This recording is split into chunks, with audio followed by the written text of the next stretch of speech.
함께 나눌 말씀은 신약성경 누가복음 14장 15절에서 24절까지입니다. 누가복음 14장 15절에서 24절까지입니다. 119페이지에 있죠. 119페이지 누가복음 14장 15절에서 24절까지입니다.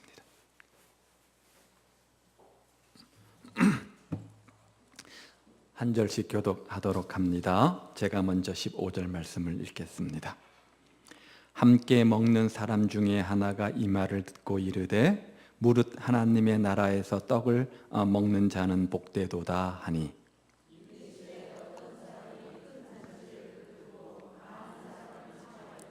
잔치할 시각에 그 청하였던 자들에게 종을 보내어 이르되 오소서 모든 것이 준비되었나이다 하매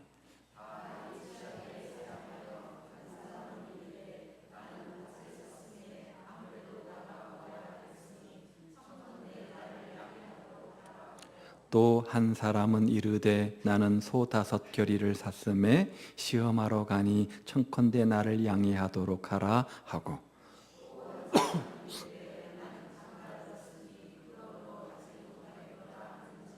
종이 돌아와 주인에게 그대로 고하니 이에 집 주인이 노하여 그 종에게 이르되 빨리 시내의 거리와 골목으로 나가서 가난한 자들과 몸 불편한 자들과 맹인들과 저는 자들을 데려오라 하니라.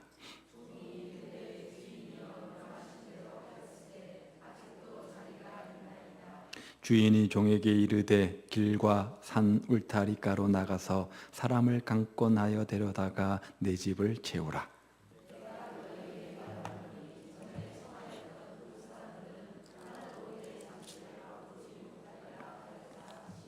아멘.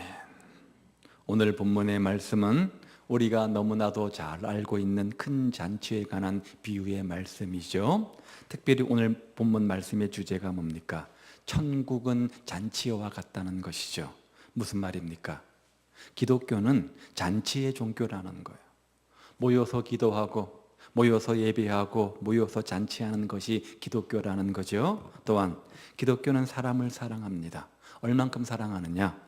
사람을 온 천하보다 더 귀하게 여기는 종교가 바로 기독교 아닙니까? 따라서 사람을 찾으러 나가는 것입니다. 그래서 주님은 오늘도 저와 여러분들을 이 천국 잔치회로 초청을 하십니다. 천국의 큰 잔치를 배설하시고 우리 모두를 부르신다는 거죠. 그렇기 때문에 예수 믿는다는 것은 다른 것이 아니라 마치 천국 잔치에 초청을 받은 것과 같다라고 하는 것이 바로 오늘 본문 비유의 말씀입니다. 자, 그런데 일반적으로 잔치라고 하면 여러분 어떤 이미지, 어떤 특징들을 갖습니까? 다음과 같은 몇 가지 특징들을 갖죠. 잔치의 특징은 기쁨이요 축제를 연상케 합니다. 잔치의 슬픔이 있어서는 안 되잖아요. 잔치에 참여한 사람들이 얼굴에 수심을 가득하게 가지고 전혀 웃음기가 없다면 그 잔치 분위기를 망가뜨리지 않습니까?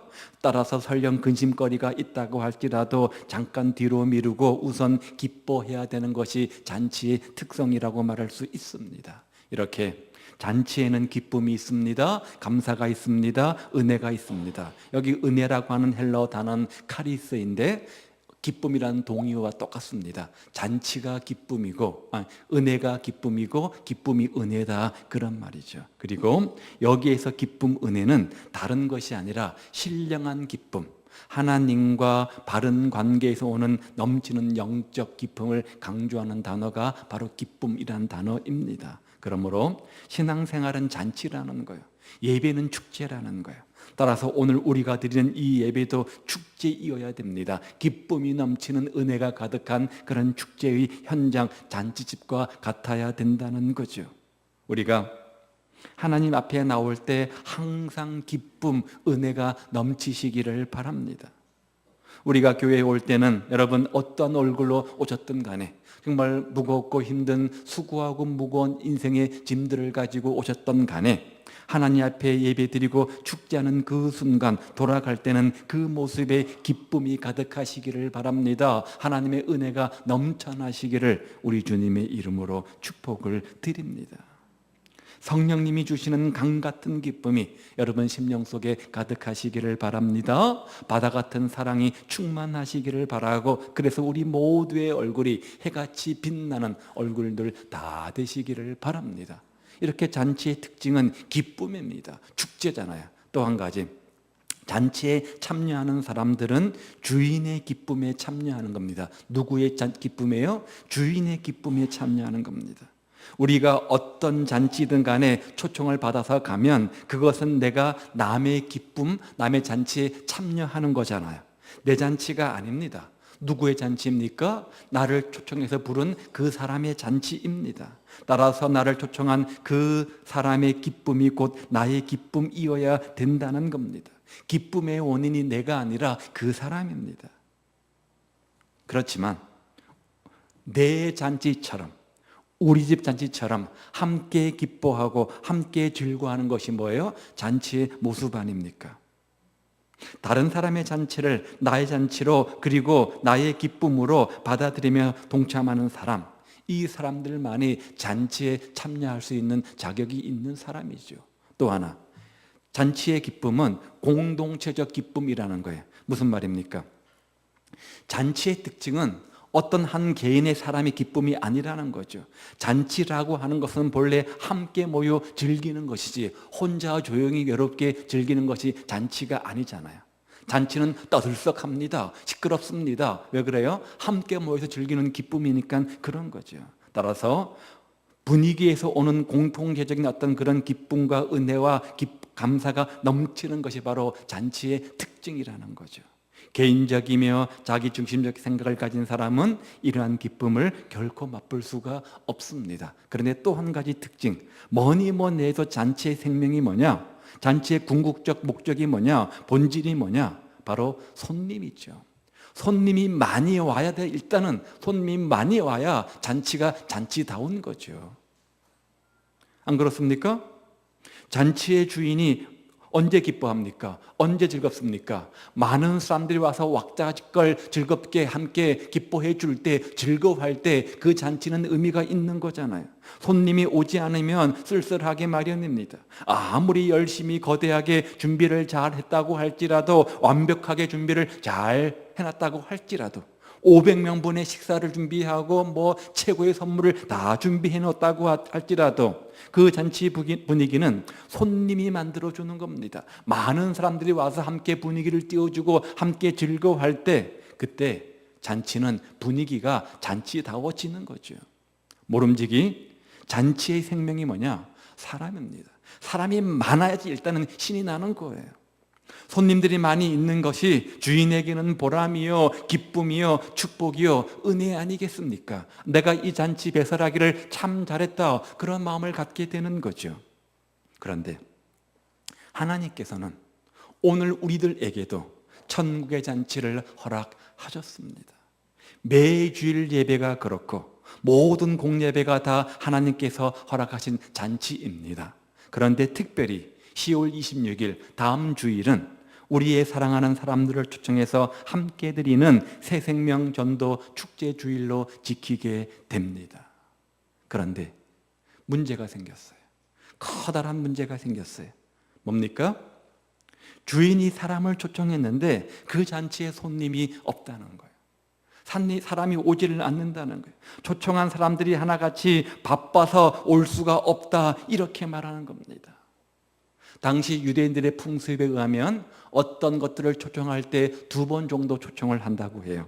한 번은 잔치 훨씬 전에 초청장을 보내서 그때 잔치가 있을 거니까 시간을 비워두라, 그런 의미로 먼저 초청장을 보낸다고 하는데 16절에 기록된 그 초청이 바로 첫 번째 의미의 초청입니다. 그런 다음 잔치가 가까워서 하루 이틀 좀 남겨놓고 또 한 번 초청을 하게 되어지는데, 두 번째죠. 17절에 오소서 모든 것이 준비되었습니다라는 초청이 두 번째 의미의 초청입니다. 즉 이제 잔치가 모든 것이 준비가 되었으니 만반의 준비를 다 갖추었으니 잔치에 오셔서 함께 즐깁시다. 이런 의미로 두 번째 초청을 하는 겁니다. 이렇게 하나님 나라의 잔치는 모든 것이 풍성하게 준비되어 있다는 거죠. 이 잔치에는 여러분이 목말라는 영생이 있습니다. 그 잔치에는 여러분이 간절히 원하는 평화가 있습니다. 응답이 있습니다. 은혜가 있습니다. 추구하는 의가 있고 여러분이 그리워하는 영원한 기쁨이 있습니다. 이 잔치에는 넘치는 사랑도 있습니다. 그리고 이 잔치의 주인은 우리를 초청하고 계시는 누구예요?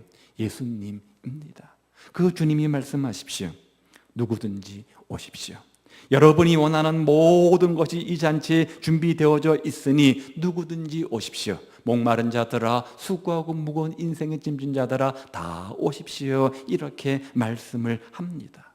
그 모든 것들을, 그 모든 평화와 은혜와 응답과 기쁨과 축복을 값없이 선물로 주시고자 주님은 우리의 사랑하는 사람들을 초청하고 계신 겁니다. 그런데 오늘 본문에서 우리를 놀라게 하고 우리를 당황스럽게 만드는 것은 그 잔치의 사람들이 없었다는 겁니다. 18절을 보십시오. 다 일치하게 사양하여. 무슨 말이에요? 청함을 받은 사람들이 무슨 약속이나 한 것처럼 모두가 사양을 한 겁니다. 여기 사양이란 단어가 의미하는 것은 망설임 없이 즉각적으로 거절했다, 그런 뜻을 가지고 있어요. 자, 보십시오. 18절에 보면 첫 번째 사람이 거절하는 모습이 나옵니다. 밭을 샀음에 불갑을 나가봐야겠다는 거죠. 그런데 이 사람은 어떤 의미로 이 말을 하는 겁니까? 이미 잔치에 안 가겠다고 마음속에 작심을 한 사람입니다. 밭이라고 하는 것은 안 가겠다고 하는 핑계에 불과한 거죠. 한번 생각해 보십시오. 그가 밭을 살 때 그 밭이 어디에 있는지, 어떤 땅인지, 어떤 형태인지, 얼마인지 충분히 사전에 가서 검토하고 고려하고 보고 심사숙고한 다음에 그 밭을 사지 않겠습니까? 그냥 아무 생각 없이 가보지도 않고 그 밭을 떡하니 사는 사람이 있습니까? 없잖아요. 그런 사람이 있습니까? 없습니다. 그런데 하필이면 왜 이때 이 밭을 보겠다고 그렇게 이유를 대는 겁니까? 오지 않겠다는 거죠. 두 번째 사람은 어떤 사람이에요? 소를 샀는데 시험하러 가겠다는 겁니다. 요즘 말로 말하면 어저께 새로운 자동차를 뽑았는데 차의 성능이 어떠한지 한번 시험해 보기 위해서 시험 주행을 오늘 하겠다는 거예요. 하필이면 왜 이 초청의 시간에 소를 시험해야만 합니까? 아니, 소를 살 때 살펴보지도 않고 샀다는 말입니까? 설령 소를 시험해 봐야 한다고 한다면 잔치가 끝나고 얼마든지 할 수 있는 것 아니겠습니까? 그의 이유 역시 가기 싫은 구실에 지나지 않을 뿐입니다. 그리고요, 세 번째가 나오죠? 세 번째가 나옵니다. 어떤 사람입니까? 장가를 들었기 때문에 못 가겠다. 어저께 결혼식에서 오늘 신혼여행 가야 된다. 조금 그럴싸하지 않습니까? 아마 세 변명 중에 최고 좀 동의가 되는 그런 변명인 것 같아요. 그런데 이 사람의 대답을 자세히 분석해 보면 초점이 장가 갔다는 데 있지 않고 못 가겠다는 데 있다는 것을 보게 되어집니다. 여기 이 사람의 말을 좀 더 정확하게 분석해 보면 못 가겠다는 얘기가 아니라 안 가겠다는 거죠. 이렇게 보면 사람들은 핑계대기를 참 좋아합니다. 우리가 수도 없이 복음에 대해서 소개하고 수도 없이 초청을 하지만 그 주님의 초청에 순종하지 않고 이 핑계 저 핑계 대는 모습을 우리가 너무나 잘 보지 않습니까? 그런데 거절하고 있는 이들의 모습을 보면서 한 가지 공통점을 갖습니다. 내가 밭을 샀음에, 내가 소 5겨리를 샀음에, 내가 장가 들었음에 그러므로 가지 못하겠다. 초점이 자기에게 있는 것을 봅니다. 그런데 이것은 이들만의 핑계 변명이 아니라 오늘 이 시대 우리가 만나는 사람들도 동일한 이유와 동일한 변명을 대지 않습니까? 오늘 우리가 수많은 복음을 초청할 때 이들이 되는 변명이 무엇입니까? 그들의 이유가 무엇입니까? 어떤 사람은 이렇게 말해요. 완전히 다 알아야 믿겠다는 겁니다. 기독교가 어떤 것인지 다 알아야지, 예수님이 어떤 분인지 다 알아야 믿겠다는 겁니다. 그런데 물론 알아야 면장한다고 예수 믿는 것도 알아야 할 것입니다. 그러나 그 어느 누구도 하나님에 대해서 또 성경에 대해서 완전히 100% 알고 믿는 사람은 없습니다. 저는 두통이 생기면 개보린을 먹습니다. 맞다 개보린을 먹습니다. 그렇다고 개보린에 무슨 약 성분이 들어있는지 의학적 지식을 가지고 있는 것도 아닙니다. 그런 것은 몰라도 한 가지는 알고 그 약을 먹습니다. 머리가 아플 때마다, 편두통이 심할 때마다 개보린을 먹고 나니까 조금 지나면 두통이 사라진다. 그것은 제가 압니다. 그것으로 족한 거죠. 제가 개보린을 먹는 이유는 그것으로 족한 겁니다. 그 안에 무슨 성분이 들어있고 어떤 화학적인 작용을 하고 이것은 알 필요가 없는 겁니다. 마찬가지로 예수 믿으면 구원받는다, 예수를 믿으면 구원받는다, 이 사실만으로 구원은 족한 것이지 모두를 알아야 구원받는 것은 아닙니다. 내가 완전한 지식을 가지지 못해도 예수 믿으면 구원받는다, 예수 믿으면 구원받는다, 이 사실에 아멘 하고 대답하면 그것으로 족한 겁니다. 그리고 그 결과 구원은 그 사람에게 이루어지는 겁니다. 어떤 사람은 먹고 살기가 너무 힘들어서, 너무 바빠서 좀 한가해지면 믿겠다, 이렇게 말하는 분들이 참 많습니다. 사실 현대인들은 바쁘잖아요. 집이나 직장과 사업 때문에 바쁜 것도 사실입니다. 또 사실 바빠야 생존 경쟁에서 살아남을 수 있습니다. 조금만 게을리하면 도태되어서 뒤로 쳐져서 생존 경쟁에 밀릴 때가 참 많이 있는 것을 봅니다. 살아남기 위해서 생존 경쟁에서 앞서가기 위해서 밤낮 가리지 않고 수고하는 우리의 직장인들의 모습을 보지 않습니까? 그런데 여러분, 아무리 바빠도 식사할 시간은 있어요, 없어요? 있습니다. 아무리 바빠도 잠잘 시간은 있습니다. 아무리 바빠도 생존을 위해서 자신의 육체의 건강을 위해서 시간은 만들어냅니다. 그런데 이렇게 육체의 생존을 위해서는 시간 만들어내면서 왜 영적인 생존을 위해서는 시간을 만들지 않느냐는 겁니다. 우리 인생 70, 80 제한된 인생을 위해서 얼마나 많은 수고와 노력을 기울입니까? 그렇게 육신의 건강을 위해서 수고하고 노력하고 관리하면서도 영원한 생명을 위해서는 일주일에 1시간도 낼 수 없다는 말입니까? 따라서 바쁘다는 핑계 역시 이것 마음의 문제일 뿐입니다. 또 어떤 사람들은 남편이 반대해서, 부모가 반대해서, 자녀가 싫어해서 못 믿겠다는 겁니다. 그래서 남편이 허락하면, 부모님 돌아가시면, 자녀가 허락하면 그때 믿겠다, 이렇게 말합니다. 저는 그런 분에게 이렇게 말하고 싶어요. 이렇게 묻고 싶어요. 당신의 남편이나 당신의 자녀나 부모님이 지옥 가면 함께 지옥 가시겠습니까? 사랑하는 여러분, 무엇이 사랑입니까? 뭐가 효도고 뭐가 집안의 화평을 위해서 남편이나 부모님 말씀을 고분고분 듣는 사랑이요 공경입니까? 물론 자식된 도리에서 부모님께 효도해야 됩니다.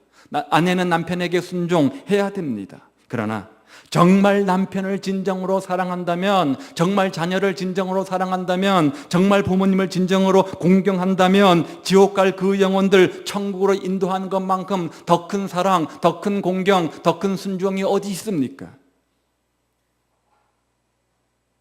이것이 가장 큰 사랑이잖아요. 부모님이 돌아가시면 믿겠다고요? 사람이 이를 누가 알아요? 사람이 이를 누가 알아요? 내가 부모보다 더 빨리 죽을지 그 누가 압니까? 아무도 모르는 거잖아요. 남편이 허락하면 믿겠다고요? 남편 허락하기 전에 주님 먼저 오시면 어떻게 해요? 그 전에 주님이 재림하시면 어떡합니까? 자녀도 마찬가지입니까? 자녀도 마찬가지이죠. 정말 우리가 천국과 지옥을 믿는 사람이라고 한다면 저 지옥에 영원히 꺼지지 않는 유황불에 빠져들어가는 우리의 자녀들, 우리의 부모, 지인들을 어떻게 그냥 둘 수 있겠습니까? 나중에요, 구원의 때는 다음 해가 없습니다. 구원의 때는 다음 해가 없습니다. 바로 지금이 구원의 때요, 은혜의 날이라는 거예요. 언제 주님께서 기회의 문을 닫으실지 아무도 몰라요. 이번 기회가 주시는 마지막 기회인지 우리가 어떻게 알아요? 그 밖에 세상의 재미 때문에, 세상의 어떤 취미나 여가생활 때문에 신앙생활을 못하겠다 이렇게 말하는 분들도 있습니다. 그래서 주인이 화가 났어요. 주인이 화가 났어요. 단단히 화가 난 것 같아요. 21절에 보니까 보십시오. 주인이 노하여, 주인이 노하여. 기억하십시오. 하나님은 진노하시는 하나님이십니다. 사랑의 하나님이시라고요? 사랑의 하나님이시라고요? 많은 사람들이 하나님을 사랑이라고 말합니다. 물론 하나님은 사랑이 충만하신 분이십니다. 하나님은 사랑이라 이렇게 성경도 말합니다. 그러나 언제까지나 사랑의 하나님은 아닙니다. 사랑으로 모든 기회가 다 지나간 후에 하나님은 더 이상 사랑의 하나님은 아닙니다. 여러 번 기회를 주고 여러 번 사인을 주고 여러 번 경고를 주었음에도 불구하고 그 기회를 다 놓친 사람에게 더 이상 하나님은 사랑의 하나님이 아닙니다. 어떤 하나님이에요? 그때부터는 공의의 하나님인 거예요. 그때부터는 심판의 하나님인 거예요. 주님의 호의를 거절한 사람들, 주님의 기회를 거절한 사람들, 주님의 사인과 경고를 거절한 사람들, 주님의 초청을 거절한 사람들, 저 십자가 희생을 무가치하게 만드는 사람들에게 주의 진노가 임한다. 성경은 이렇게 말하잖아요. 보세요. 아들을 믿는 자는 영생이 있지만 아들을 순종치 않는 자는 영생을 보지 못하고 도리어 하나님의 진노가 그 위에 머물러 있느니라. 영생만을 주시는 분이 아니라 진노도 주시는 분임을 기억하십시오. 이제 화가 난 주인이 뭐라고 말합니까? 다시 한번 21절 말씀을 보죠. 종이 돌아와 주인에게 그대로 고하니 이에 집주인이 노하여 그 종에게 이르되 빨리 시내의 거리와 골목으로 나가서 가난한 자들과 몸 불편한 자들과 맹인들과 저는 자들을 데려오라 하니라. 그 다음 23절도 보십시오. 주인이 종에게 이르되 길과 산 울타리가로 나가서 사람을 강권하여 데려다가 내 집을 채우라. 여기 특별히 보면 주인의 마음을 잘 나타나는 세 가지 단어가 있습니다. 파란 글씨 보세요. 빨리 데려와라. 사람을 강권해라. 내 집을 채우라. 무슨 말이에요? 주님은 이 잔치 자리가 빈 자리 없이 가득 채워지기를 간절히 원하고 계시다는 거예요. 그래서 사람들을 강권해서라도, 강권이 뭐예요? 멱살을 잡든지 머리채를 끌고 오든지 하여간 이렇게 강권해서라도 채우라 이렇게 명령하십니다. 그런데 오늘 우리 자리를 보십시오. 오늘 우리의 예배 자리, 천국 잔치 자리를 보십시오. 참 많이 비어있지 않습니까? 오늘 유독 많은 분들이 빠지셨네요. 뭐 특별한 사정이 있으시겠죠? 하여간 많이 빠지셨어요. 많이 자리가 비어있는 모습을 봅니다. 따라서 우리도 강권적으로 어떻게 해선 간에 이 빈자리를 채워야 될 책임이 우리에게 있습니다. 이론적으로는 간단합니다. 119. 여기 계신 한 분이 한 사람만 전도하면 이 자리가 어떻게 돼요? 꽉 찹니다. 얼마나 쉬워요. 얼마나 쉬워요. 이제 우리는 한 사람이 한 영혼 구원하는 새 생명 축제를 바로 눈앞에 두고 있습니다. 지금까지 그것을 위해서 특별 새벽 기도회를 통해서 새벽을 깨우며 간절히 기도했고 또 많은 것들을 준비하며 노력해 왔습니다.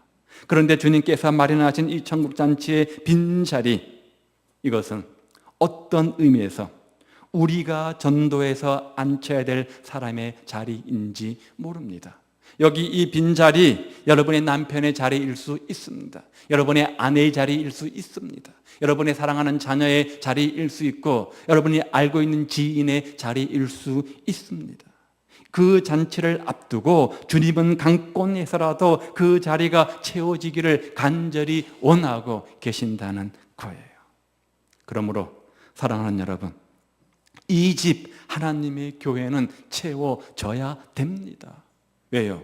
하나님의 간절한 바람, 간절한 소원이 뭡니까? 그거 아닙니까? 교회는 차고 넘쳐야 됩니다. 이것이 하나님의 뜻입니다. 이 세상 그 어느 장소보다도 차고 넘쳐야 할 것이 바로 교회 공동체 아닙니까? 따라서 교회가 교회로서 해야 될 가장 큰 일이 뭐냐? 이 빈자리를 채우는 일입니다. 내 집을 채우라고 말씀하시는 그 주님 말씀 앞에 우리가 순종함으로 이 일을 힘써야 됩니다. 그런데 그 명령 앞에 순종하지 않고 다른 그 무엇을 아무리 많이 한다고 할지라도 주님 보실 때 직무유기요, 명령불복종 이렇게 말하지 않았어요. 그리고 다른 것들을 아무리 대신한다고 할지라도 하나님은 섭섭해 하십니다. 그러면서 묻습니다. 내가 너에게 무엇을 원하는지 아느냐? 내가 너희가 무엇을 하기를 원하는지 아느냐? 그리고 그 대답으로 이 빈자리를 채워라. 이 빈자리를 채워라. 강권해서라도 데려다가 내 집을 채워라. 이렇게 말씀하십니다. 따라서 교회는 차고 넘쳐야 됩니다. 그러므로 하나님의 교회는 부흥돼야 되는데 문제는 부흥이라고 하는 것이 말로 되는 것이 아니잖아요. 교회의 부흥은 먼저 하나님께서 은혜를 주셔야 됩니다. 하나님께서 은혜 주셔야, 하나님께서 도와주셔야 그 교회 공동체에 부흥이 있을 수 있습니다. 자, 이것은 하나님의 영역이라고 쳐요. 그러면 우리의 영역도 있지 않겠습니까? 우리 역할도 있지 않겠습니까? 그 다음으로 우리 모두가 합심해서 열심히 전도하고 헌신해야 되는 거잖아요. 우리 모두가 여기 종들처럼 시내의 거리로 나가서 저 골목으로 나가서 사람들을 강권적으로 데려와야 되는 겁니다. 그래서 내 집, 내 아버지의 집을 채워야 됩니다. 그런 노력 없이, 그런 헌신과 수고 없이 교회의 부흥은 절대 있을 수가 없습니다. 사랑하는 여러분, 이 땅에 수많은 교회가 있고 이 땅에 수많은 성도들이 있습니다. 그런 교회 부흥이 있기까지는 한 영혼 한 영혼을 찾아다니면서 이 거리 저 거리를 누볐던 지금까지 전도자들의 숨은 땀과 헌신이 있었다는 사실을 잊지 마십시오. 누군가가 내 이전에 나에게 복음을 전해 주었고 그 사람의 전도의 수고를 통해서 내가 복음을 듣고 예수 믿기 때문에 오늘 우리가 이 자리에 앉아 있는 거잖아요. 오늘 본문도 보십시오. 우리는 본문 말씀을 대하면서 강권하여 채워라, 강권하여 데려오라라는 주님의 말씀의 음성도 기울여야 되지만 그 말씀 앞에 순종했던 누구의 모습을 봐야 됩니까? 종의 모습을 봐야 돼. 그의 종의 모습을 우리에게 강조하는 거잖아요. 절대적으로 명령에 순종한 종의 자세를 우리에게 강조하고 있는 것 아닙니까? 21절에 보면 주인은 잔치 자리가 채워질 때까지 시내 거리로 나가서 골목으로 나가서 다시 한번 그들에게 강권하여 데려올 것을 요청하고 종들을 보냅니다. 집이 채워질 때까지 주인은 종들을 보냅니다. 또 보냅니다. 또 보냅니다. 또 보냅니다. 본문에 나타난 횟수만 보더라도 몇 번이에요? 4번입니다. 4번입니다. 그럼에도 불구하고 종들의 태도를 보십시오. 불평 한마디 합니까? 짜증 한번 냅니까? 그저 나가서 주인의 절대 명령에 절대 순종하고 올 뿐. 이것이 우리의 모습, 우리의 할 일 아닙니까? 우리 가운데 많은 분들이 영업을 하시는 분들이 계십니다. 넓게 보면, 크게 보면 대부분은 모두가 영업을 하며 살아갑니다. 사람을 만나는 일을 하니까. 그래서 어떤 물건을 팔든 다른 것을 팔든 간에 우리가 사람을 만나게 되어집니다. 찾아가서 만나기도 하고 온 사람을 만나기도 하고 하여간 만납니다. 만나서 그 사람에게 내가 가지고 있는 이 노하우, 이 물건을 팔기 위해서 우리는 최선을 다해서 정성으로 어떻게 합니까? 설명을 합니다. 그 사람에게 있어서 자기가 팔고자 하는 그것은 복음입니다. 굿뉴스입니다. 확신을 심어주기 위해서 얼마나 우리가 노력하는지 모릅니다. 어떤 물건을 팔면서 뭘 팔면서 어떤 사람에게 무엇을 소개하면서 사면 그만, 안 사도 그만. 그렇게 물건 파는 사람이 있습니까? 이 사람에게 오늘 마지막 기회다, 그런 심정으로 온갖 미사여구를 동원해서 아는 지식을 총동원해서 최선을 다해서 그 손님을 놓치지 않으려고 최선을 다하는 것이 우리의 모습 아닙니까? 거기에 자존심이 있습니까? 한 번 소개했는데 잘 안 알아듣는다고 포기하는 사람이 있습니까? 한 번 아니면 두 번, 두 번 아니면 세 번, 세 번 아니면 네 번, 그렇게 찾아가지 않습니까? 우리는 사람들이 그저 스스로 교회 나올 때까지 앉아서 기다릴 수만은 없습니다. 정말 이 복음이 정말 굿뉴스 복음이라면, 이 주님의 소식이 정말 굿뉴스 복음이라면, 그 어떠한 것보다 가치 있는 것이라는 확신이 있다면 절대 머물러 있을 수는 없고 절대 입을 다물 수는 없습니다. 아마도 우리가 어떤 물건을 팔고 어떤 사람을 만나서 하는 그 마음, 그 정성, 그 수고와 노력으로 복음을 전한다면 적어도 오늘 우리 교회의 모습은 많이, 아주 많이 달라 있을 겁니다. 성경은 말하기를 너희가 나가서 데려와라, 이렇게 말해요.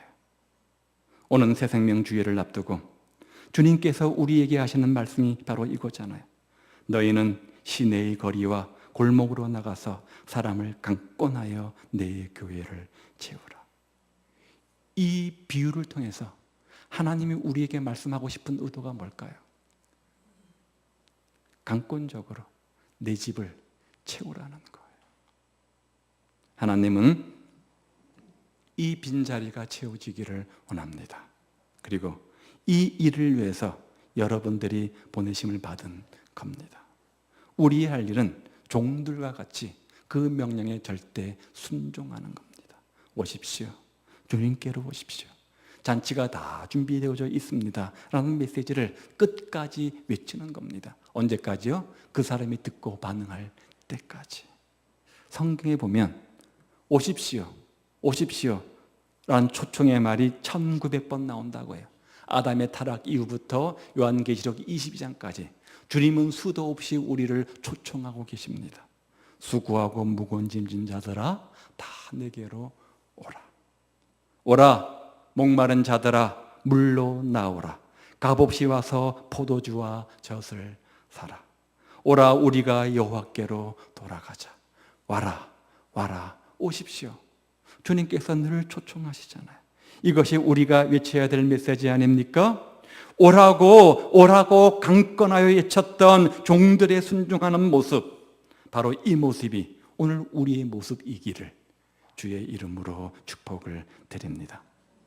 그래서 그 결과 그들의 순종을 통해서 잔치 자리가 정말 가득했던 것처럼 오늘 우리의 헌신과 순종으로 인해서 이 자리가, 이 천국 잔치 자리가 가득 차는 은혜가 있기를 주의 이름으로 축복을 드립니다. 저는 새벽에 기도하고 할 때마다 성도들 다 가신 다음에 마지막 하는 한 가지 의식이 있습니다. 저 문 앞에 서서 두 손을 넓게 벌리고 이 자리가 하나님 사랑하는 주의 공석들로 꽉 차는 예배의 자리가 되게 하옵소서. 반드시 이 기도를 하고 제가 이 자리를 떠납니다. 여러분 모두가 사랑하는 영혼들을 찾아서 골목을 누비시기를 바랍니다. 알고 있는 지인, 자녀, 배우자, 남편, 아내, 누구 친척이라도 정말 입을 벌려서 그 사람들에게 호소하십시오. 그래서 이 자리가 차서 넘치는 역사를 성령과 함께 만들어 가시기 바라고, 지난 주간 배웠던 것처럼 그 전도의 자리가 단순한 사명 책임감이 아닌 그것을 통해서 상급받는 축복의 주인공들 다 되시기를 우리 주님의 이름으로 축복을 드립니다. 기억하십시오. 믿음으로 일을 만들어가는 사람들에게는 능치 못함이 없습니다. 성령의 다이나마이트 같은 권능의 역사로 우리와 함께 하셔서 우리 모두 복음의 증인된 삶을 살게 하시고 그 결과 이 땅에서의 상급, 축복의 주인공들 될 텐데 우리 모두 영혼을 찾는 사람들 되셔서 그런 은혜와 축복의 주인공들 다 되시고 새생명 축제 다음 주에 많은 사람들이 참석하여서 초청받아서 예수님을 인격적으로 만나는 놀라운 구원의 역사가 우리 가운데 있기를 우리 주님의 이름으로 축복을 드립니다. 기도하겠습니다. 오늘 주신